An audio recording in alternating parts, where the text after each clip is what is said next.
Thank you.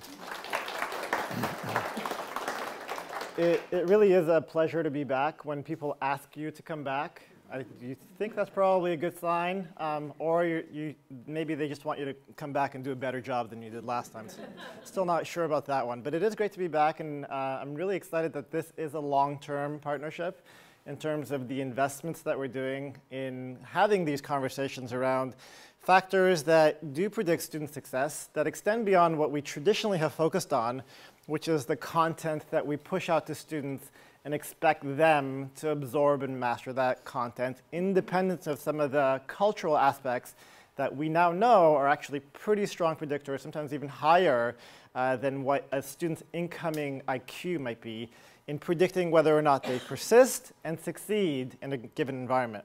So this talk will revolve around some of those ideas. I do hope that this will be an interactive discussion. If you have questions, comments, or thoughts, please don't hesitate to speak up. If I say something that isn't clear or sounds like it's just flat out wrong, I would love to hear your thoughts. My challenge in what I'm doing today is to try to synthesize decades of research on the psychology of student success. And my ambition is to extend that. In psychology, we have the privilege of trying to look at human behavior and measure in quantifiable ways the factors that predict people succeeding or underperforming. But the measurement in itself is also limited because we're limited to the kinds of tools which I believe are still in very rudimentary phases of measurement sensitivity to be able to capture things that we are now observing as being important factors. Things like ambition and passion, motivation, focus. These are things that we still have not yet learned how to measure accurately. And so my hope is to share with you the things that we have been able to measure and tap into and even move the dial on, but maybe extend that a little bit by talking about things that are on the cusp of being discussed and leave that to a discussion towards the end of the conversation today. One of the questions I like to begin with, which is a question I get asked all of the time by students, by faculty, is whether or not college is worth it. When you think about the cost of college, it's pretty profound. You're investing hundreds of thousands or thousands of dollars that you may or may not have disposable to you in your bank account for giving up some of the best years of your life where you could be backpacking in Europe, starting a relationship, exploring your hobbies, maintaining your fitness, which in high school is something that is important to most students. But once you start college, you realize, oh my God, I don't have time to eat right or go for a run. You're asked to give all of this up on top of intentionally putting yourself in an environment where you're going to be scrutinized, told that you're wrong constantly, and yet somehow expect to be grateful for this. The question is, why would you do this? Well, I can't speak to all of those factors, but from an economics perspective, the data shows that there are benefits to pursuing an academic path. It continues to be the surest way to having a stable financial life beyond your academic years. So those with a four-year college degree are on average making about twice as much as those without a college degree. And beyond that, what we know is not just financial benefits, but sort of the predictors of a happy life and a work satisfaction are also from the kinds of experiences that you have in your academic journey. So not just getting the degree, but what are the kinds of experiences that you have while you're in your post-secondary education that matter? Large Gallup studies have shown that some of the best predictors of a good job and a good life tend to fall into these two categories of academic engagement and social engagement. So are you interacting with your faculty? Are you getting involved in research? Are you taking part in clubs, making friends outside of your classes? These tend to predict your later life outcomes beyond just whether or not you make a decent income. Despite these clear benefits, which I think are widely propagated and pushed onto every student in high school or even earlier, there continues to be consistent achievement gaps. And now achievement gaps is something that I want to focus on a little bit because it's not just that certain students are doing better than others. It's that students are underperforming relative to their potential. And I'm going to dig into this more as we get into this talk. But that is a critical distinction that I want to be clear about. We know that over the decades, consistent across different age groups, that there tends to be these consistent achievement gaps between some groups and others. So here we have charts of math performance between Caucasians and African American students, which over the years have persisted and not really moved much. This is a national problem and continues to be that where we see and observe these gaps consistently. Now, given these gaps, researchers, policymakers have been left with the question of why is this happening?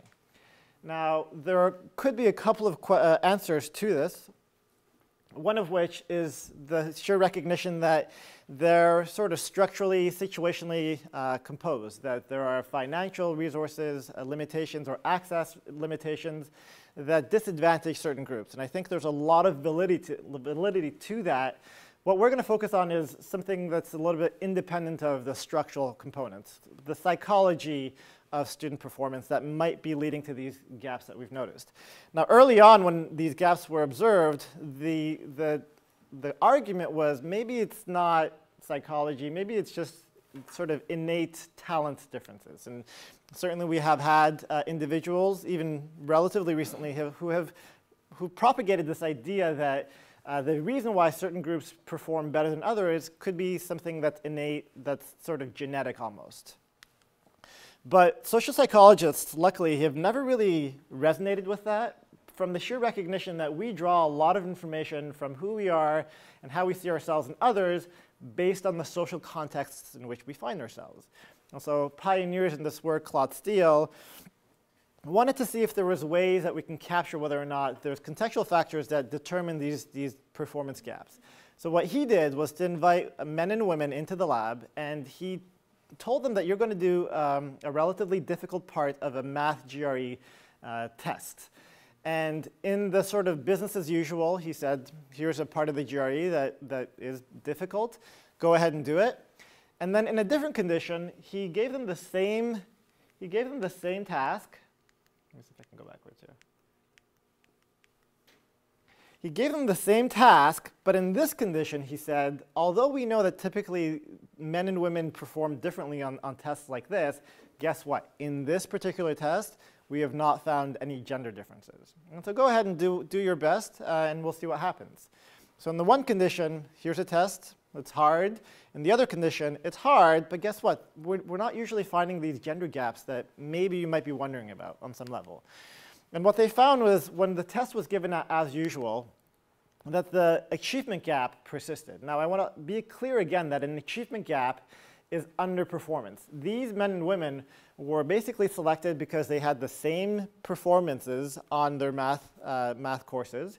They had the same level of reported interest in mathematics, and yet they come into the test room. They're told to do this test in a context of other individuals, including other men, and then they underperform relative to what you would have predicted based on their incoming grades.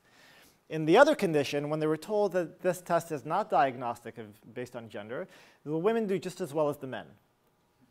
Now, this was an observation that, although seems, okay, that's interesting, was the basis of a line of research that continued to develop this idea that in the context are cues and factors that interact with an individual's subjective experiences to help them determine what that means and how they see themselves in that role.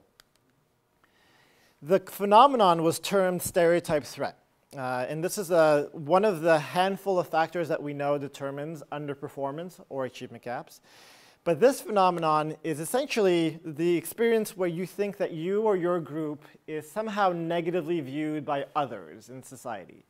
Now, it may not be that in that context you actually feel like an individual will judge you. It's more of an ambiguous perception that your group is somehow negatively viewed. And what we know is when you feel at risk of confirming these negative stereotypes, that causes you to underperform in three ways. Essentially, because you're sort of juggling this worry that you might be confirming a negative stereotype, what you're not able to do is to concentrate on the task at hand. So in your mind, you're about to do a test, You feel a normal level of anxiety, which most people do when they sit down to do a test. And then your mind starts to wander. It starts to try to figure out, why am I feeling anxious? And if absent any other clear explanation, your mind might start to wonder, well, maybe it's because other people think I can't do this. Or maybe there's no point in doing this. Or maybe I look around and there aren't a lot of people like me doing this, and I wonder why that is. And all the while, you should be focusing on your task, right? And so the three sort of mechanisms for why people underperform when stereotype threat is activated have to do with a depletion of working memory. So as I mentioned, your mind is now focusing on multiple things. The increased stress, which is never really adaptive to optimal performance, and the increased vigilance that comes from looking around to see if anyone's looking at you, or wondering if you're actually starting to struggle or notice the sweat on your brow. And all of these essentially take away from the resources that you need to do well on the task at hand. I want to mention that stereotype threat is not something that is an attribute that some groups tend to experience more than others. What I mean by that is that we all occupy multiple identities in any given context. Right now, I'm a speaker. When I go home, I'm a father. Sometimes I put on my running shoes. I think I'm a runner. I know that I'm not a singer, but I will try from time to time in the shower to just sing. And yet, anytime I have one of these identities that in a social environment, potentially I feel will be negatively viewed, I too can fall prey to the effects of stereotype threat. An example that I've mentioned before and I use over and over again because it continues to be true, even though I'm an expert on stereotype threat and the psychology of underperformance, is when I go into a public place with my son without my wife being there, and my son, who is in his wonderful, terrible threes, tends to have, he'll see something on the shelf and say, Dad, I want it. I'll say no. And then what ensues is just a dramatic meltdown of a child not understanding that he can't have all the things that he wants. Now, from my perspective, I feel the pang of the stereotype of being a father, a male, who may not be as good of a parent as a woman might be in that context. And I wonder what people are thinking. And so that fills me up. And instead of getting down to his level, trying to figure out what he's going through, I pick him up and I dart out of there as soon as I can, because the emotional anxiety is so strong that it prevents me from doing what I know I should be doing, despite the fact that I know why this is happening. So it's a really difficult issue. And this happens over and over. So thousands of studies have shown that when a particular stereotype becomes activated and you perceive that that is negatively viewed, then these underperformance effects will persist. An example, they had Caucasian men and African American men come into the lab, and they were asked to swing a golf club. Now, this task was described in one of two ways. In the way in which the African American negative stereotype was activated, they said, this is a task of your athletic intelligence. Where the Caucasian negative stereotype was activated, they said, this is a task of your innate athletic ability. And as you might predict, when it was framed in one way or the other, you found the underperformance from the group who felt like they might be negatively stereotyped. And this happens over and over again whenever we feel one of our identities is negatively stereotyped. So I just want to be clear that it's not that some groups are more prone to this. It's whenever one of our stereotypes is activated. I want to take a second now to do something ambitious. And you may not like this, but I hope that you appreciate it. Now, reality is something that we get asked about as psychologists. And when we get asked about it, we're asked, what is reality? Because psychology and philosophy tend to overlap. Well, from our perspective, given that we are in the social psychology realm, we know that we derive a lot of information from our social context.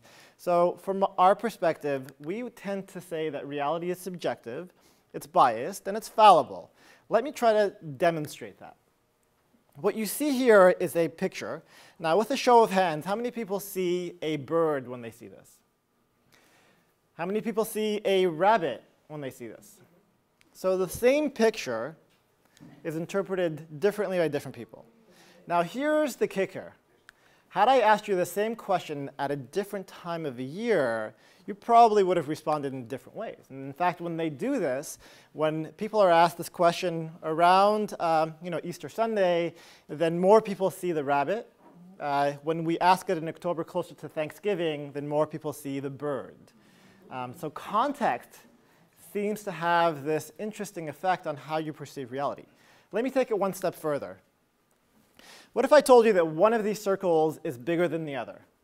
Now I ask you, with a show of hands, who thinks that the light brown circle is bigger? With a show of hands. Who thinks the white circle is bigger? OK. Now guess what? They're actually identical. And what I was able to do, just by sheer suggestion, was to question and put into doubt your own senses of what you perceive to be true. And that was as simple as saying, what if I told you? Now, this is for a task that's objectively clear to you, and yet you still doubted yourself in a moment. For more complex social situations, where there isn't a clear answer, there are a lot of questions that people often contend with and try to find some sort of meaning that makes sense to them. Now, for a student's perspective, there are 3 questions that are consistently asked. The questions of, do I belong? When I feel lonely or disrespected, does it mean that I don't belong? Can I do it? When things get hard, what does that mean in terms of my own capacity to be able to perform here? And does it matter? When things get boring, when things get hard, what's the point? Now again, I argue that these are subjectively ambiguous questions, and that depending on the factors in the environment, that different interpretations or explanations can be provided to these critical questions. And I say critical because these are the questions that ultimately determine whether students will persist and persevere in a given environment. And really, another sort of anecdote to help explain how we make meaning of these different situations is that we almost have like a personal interpreter sitting on our shoulder. And as we navigate these social situations, we try to figure out what those things mean. So you can imagine getting a D in math class. Jane might look at this D and say, well, I clearly must not have studied the right sections of the text. I'm going to talk to my teacher and try to find out how I can study for the next test. Now, John, who got the same D, would have a slightly different interpretation. He might say that this is clearly evidence that confirming that I'm not smart enough, I don't belong in college, I'm probably an admissions error. I should just drop out because I can't handle it here. And these are not exaggerations. These are the very real interpretations that different students will make in different situations, especially when things get hard, especially when they get negative feedback, especially when they're not getting the validation that they might expect from the professors or their peers. And so recognizing that these are potential attributions, there's actually another component that makes this even more difficult. And hopefully what we'll talk about today are both the ideas that underline the subjective realities that students have, but also the tactics that we can use to sort of disrupt those pervasive patterns. And one of the things that tends to be at the heart of being able to reach students is this phenomenon known as the Stanford duck syndrome. And what that is essentially that when it's a metaphor for how freshman students see themselves and others on college. Yes? Sorry, can I just go back to the previous slide? I want to bring up a third response a student may have who gets a B is the professor is bad. They have not taught me correctly, and I'm not learning. I'm not getting my money's worth. So there's an anger response also for getting that. Yeah, I mean, I think that's often what students will tell their friends. But surprisingly, we see little of that in some of the surveys that we send out to students when we ask them to make interpretations about their own sort of difficulties. Usually it's much more internal. Usually it's much more, and again, I'll get to this in a second, but it's a combination of the negative experiences with the presence of negative stereotypes. And so where I'm going with this is that, sure, there are some individuals who will objectively say, that's a bad teacher and they're doing a poor job. But they're not really the ones we're focusing on for this talk. The ones that we're focusing on, again, are the ones who are underperforming relative to their potential. So if you have a bad teacher or the textbook is bad, you can only do as well as you can. The ones that I think we're most interested in are the ones that can do well, that do have a good teacher, and yet there's something in the environment that's more ambiguous that is causing them to not do as well as they can. So let me get to that. Yes? I think what you're trying to say is that they're saying it's a bad teacher, but it may not be, and it's the way of avoiding blaming themselves. Yeah, and these defense, I mean, one of the fundamental motivations that we all have, and it becomes a barrier, in fact, in the work that we do, is this sort of fundamental motivation to see ourselves in a positive light. So when things don't go our way or we get negative feedback, there is this defensiveness that becomes activated where we either self-handicap, where we don't try hard enough, and that's what we see a lot, or we blame others. And that's a sort of a convenient rationale or narrative that helps to explain to you why you're about to disengage. And that's certainly true. It happens with all of us in different contexts. The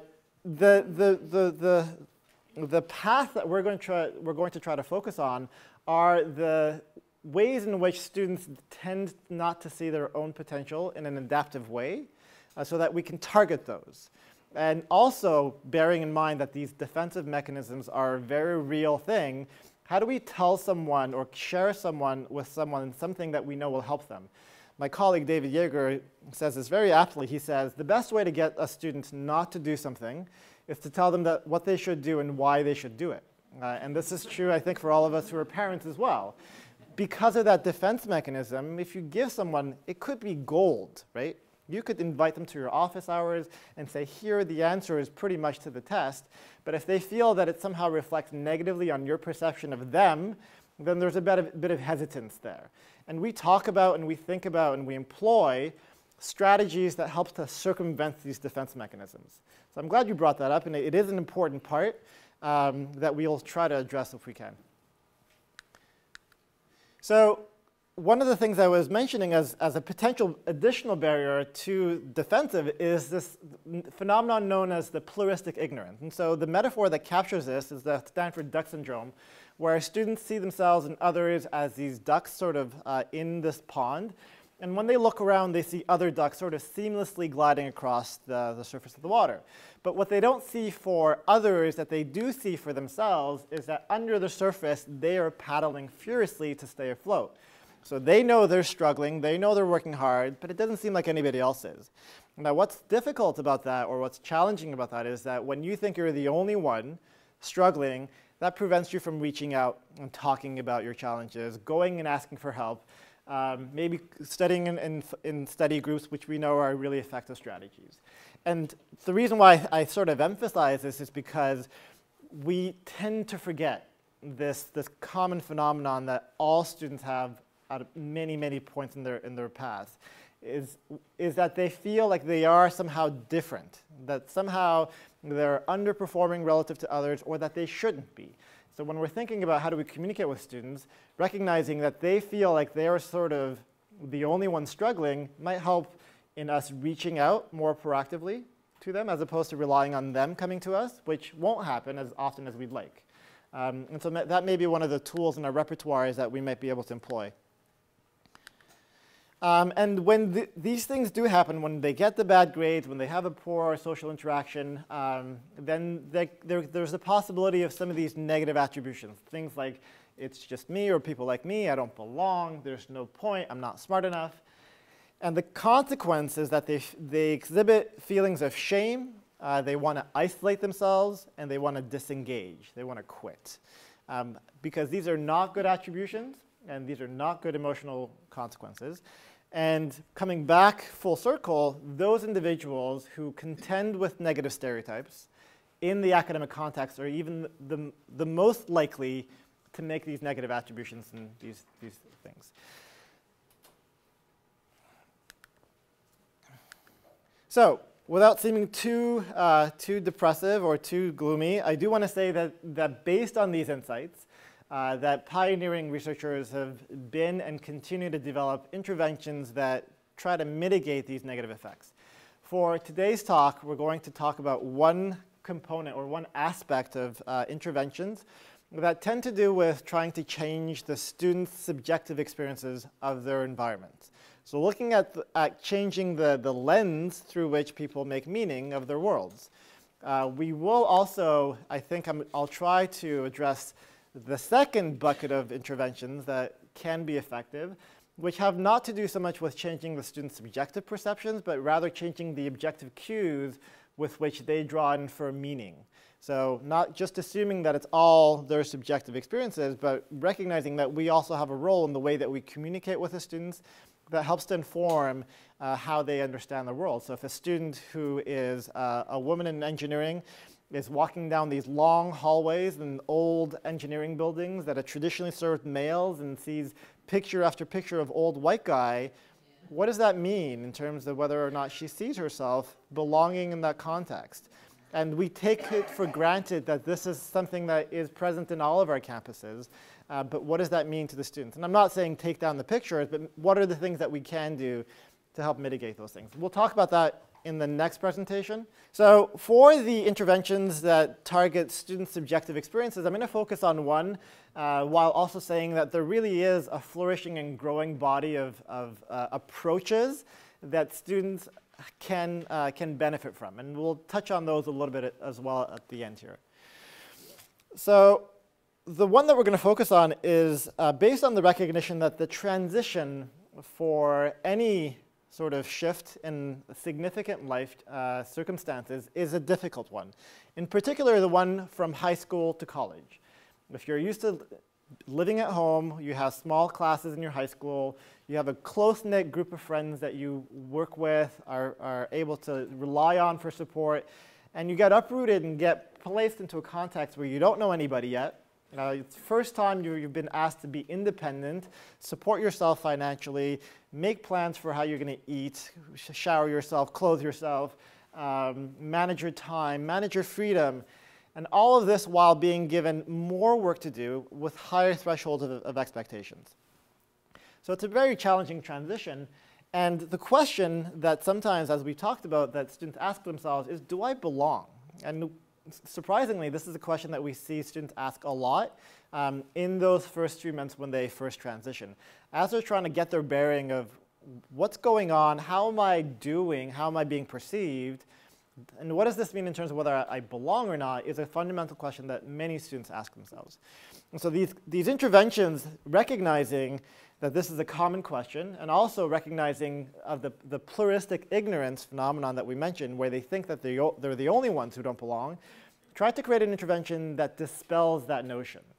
And they did this through these interventions that essentially provide stories from upperclassmen who are sharing their own experiences of their own challenges and their own difficulties as they transitioned into college. And the reason why this is powerful is twofold. One is that it's coming from those who continue to survive and thrive in college. So if they went through it and I'm going through it, then maybe I'm not the only one. And so normalizing the experience is one of the two things that this intervention does really well. Let me spend a second on the normalization. Now that this work is picking up more and more, I'm happy to see that institutions are coming back and saying, we're telling our students that everybody struggles. And they come with a big smile of pride on their face. And I say, great, but are you also saying that it has nothing to do with them or that these things will pass? So like you can say that everyone's going to struggle, but that doesn't really help because you think that this place is horrible or that everybody sucks. What is crucial is that you have to say that this is common and it's a normal part of the transition. Now, is that clear? The distinction that it's not just that it's normal because everybody is dumb. It's normal because a transition from high school to college is difficult. So it has nothing to do with the limited capacity or your potential. It has everything to do with the fact that what you're being asked to do is difficult. So most people will have these difficulties. So that's the key sort of two components of saying that it's normal. And then the second thing is that you want to convey that it doesn't last forever, right? So it's normal. Sure, it can be a difficult transition, but it's not going to last forever. And those two things, when combined, can be surprisingly powerful for a student who is now sort of contending with poor grades, not being invited to parties, and wondering, is this going to be my life for the next 2, 4, 6 years? And that's a pretty daunting thing to ask. But if you know that there is going to be light at the end of the tunnel, then maybe it's bearable. Maybe you'll know, okay, that there's a reason for this challenge and difficulty. So the way that this intervention is delivered is either in the earlier versions of the intervention was to have videotapes, recordings of upperclassmen talking about their difficulties, or as it's done more commonly, sharing quotes with students in sort of an online format. An example of a quote that a student might see is, when I first got to school name, I worried that I was different from other students. So talking about that pluralistic ignorance, I'm feeling like somehow I might be different. Everyone else seemed so certain that they were right for Santa Fe. I wasn't sure if I fit in. Sometime after my first year, I came to realize that many people come to Santa Fe uncertain about whether they fit in or not. Now it seems ironic. Everybody feels that they are different freshman year from everybody else, when really, in at least some ways, we're all pretty similar. So conveying that you have difficulties and that what you're going through is common and it's normal. This alone can be a powerful component of allowing you to sort of interpret your difficulties in a very different way. Instead of making those internal attributions that I'm not smart enough, I don't belong, you make the attributions that maybe this is just something to do with the difficulty of the test or the fact that college is more demanding. And that allows you to persist, that allows you to access the resources to help you perform, as opposed to leading to those negative emotions that we know that lead to disengagement. And as I mentioned through the question that was asked, it's important to use and utilize some very specifically crafted strategies to help students internalize the message. If we just told them that this is information that they would benefit from, then the defensive mechanisms that we talked about would become online, and they would not respond to it as well as we'd like them to. So in psychology, we've learned that there are some strategies that you can help to circumvent these defense mechanisms. One of which is to first approach students not from the lens or the angle of saying that we think this will benefit you, but rather saying, we're here to learn from you so that we can take the insights gained from these experiences to help the next generation of students. So now you're changing the role from the beneficiary to the benefactor. And that becomes incredibly powerful when we have focus groups where we frame it this way, or where we have these surveys. People write a lot, and people stay a long time. When we have them for 3 hours in these focus groups, at the end of the 3 hours, we have to kick them out because they just want to continue. It's as though it's the first time they've been asked what they think, what their experiences are like, and they feel like what they have to say is going to matter. And so when you do this, you're circumventing those defense mechanisms that we mentioned. You're already employing one of their more adaptive identities as being someone who's useful and whose input will be valued. The other thing that we do is slightly more, I don't want to say tricky, but specifically designed to internalize the message. This is drawn from basic social psychology on cognitive dissonance. So in the classic studies, Leon Fessinger, he brought in participants into the lab, and he asked them to go up on the blackboard and write for about 20 minutes the same mundane sentence over and over and over and over again. So all participants did the same task. Where they differed is as they were about to leave, they either paid them $1 or $20. So that was the only difference. They either got paid $1 or $20. And then after they got paid, they were told to tell the next person who was waiting in the waiting area that what they just did was kind of fun. Like they said, we know it was really bad, but we don't want to discourage the next person. So on your way out, would you mind saying that what you did wasn't that bad? And that's all they did. So again, everybody did this horrible task. They either get paid $1 or $20, and then everybody told the next group of students that it wasn't that bad. And the next group of students were Confederates. So no one was being lied to, except the participants. And then what they wanted to see was, if they called them up a week later and they said, we're kind of running short on participants, would you mind coming back and doing that same task again? What they found was that the individuals who got paid $20 were not more likely to want to come back. They were less likely to want to come back. And the reason for that is, after you've done this horrible thing, and then you get paid merely a single dollar to then lie to someone about it, you're left with the question of, why did I do that?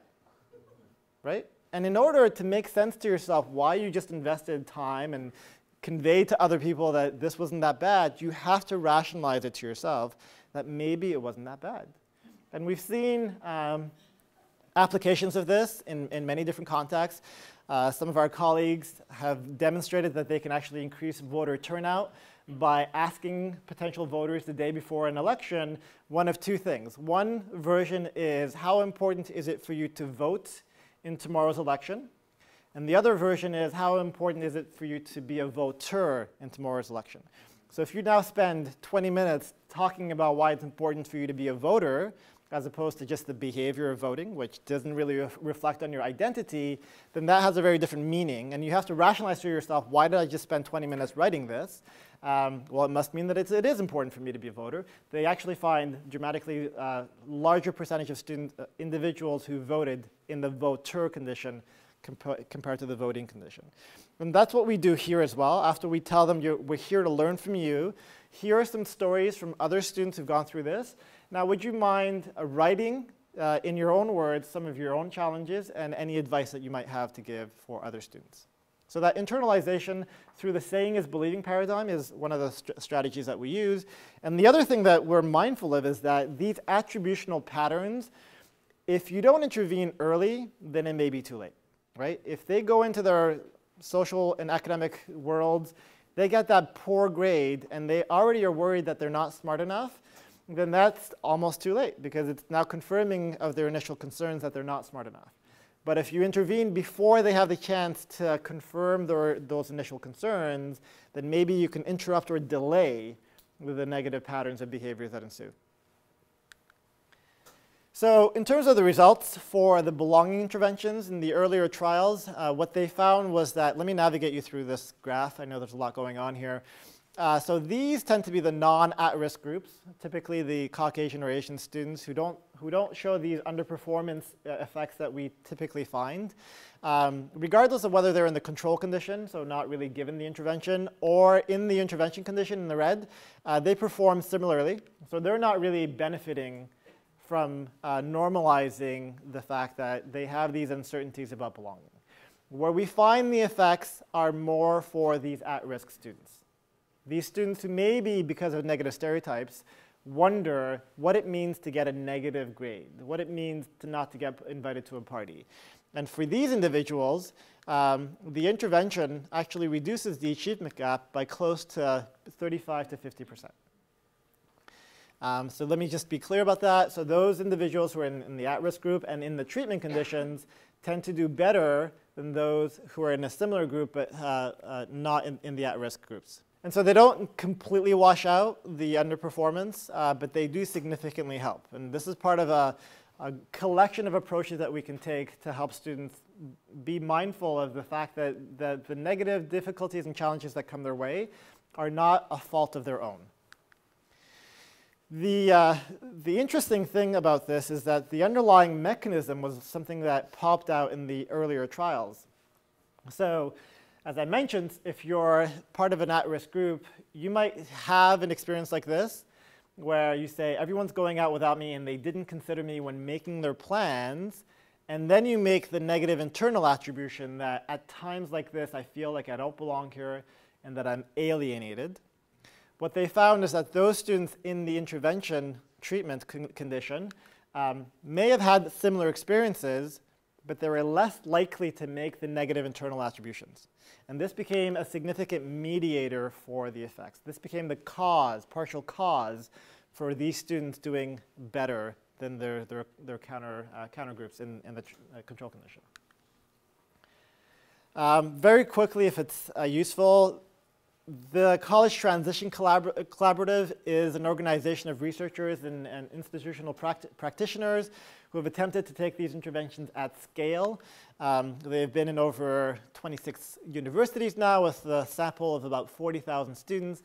And so far from preliminary studies or results, they found about a 4% increase in retention and about a 0.9 GPA point increase for students. So not huge, but it does add up when you're looking at sample sizes of 40,000 students.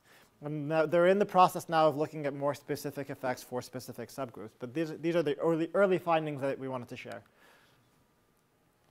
I said that I would be talking more in depth in the second session about the second category of interventions that have less to do with subjective experiences, but more to do with the contextual cues.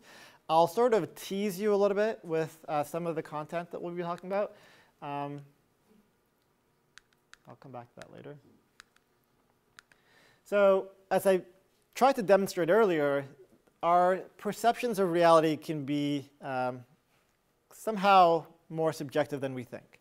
If you look here, you probably see the same character on either side, or on top or below. And yet, when you add in the contextual information, you can no longer see those things in the same way. And so what I'll be doing in the second session is trying to show what are these contextual cues that help to shape the meaning that individuals have when they're trying to make sense of their social interactions. I think I want to stop there. Thank you.